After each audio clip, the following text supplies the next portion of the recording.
দুপুরবেলা আদিত্য পিছনে করে কিছু একটা আনছিল, দেখেই সন্দেহ হলো আমার। তারপর দেখলাম এ তো আম। আমি ওকে চাইলাম, কিন্তু কিছুতেই দিতে চাইছিল না। তারপর অনেক বুঝিয়ে সুঝিয়ে ওকে বললাম, তোকে আজকে একটা ভালো জিনিস বানিয়ে খাওয়াবো। তারপর অনেক কষ্টে ওকে রাজি করালাম। আর কি করব, আপনারা মোটামুটি বুঝতেই পারছেন।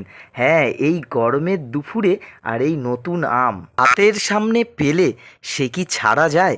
তাই চট করে প্ল্যানিং করে নিলাম যে আজকের আম মাখা খাবো। আমগুলোকে প্রথমে কেটে তার মধ্যে একটু লঙ্কা গুঁড়ো আর একটু নুন মিশিয়ে ভালো করে মাখিয়ে নিলাম। ওফ, মাখানোর সময় তো আমার জিভে জল চলে আসছিল। আর কালারটা যা হয়েছে, এটা আপনারাও দেখে বুঝতে পারছেন যে টেস্টটা কেমন ছিল। উফ, আমাদের আম মাখা কিন্তু দারুণ টেস্ট হয়েছিল। আপনারাও বাড়িতে ট্রাই করুন। আর যদি ভিডিওটি ভালো লেগে থাকে, লাইক, কমেন্ট আর সাবস্ক্রাইব করে পাশে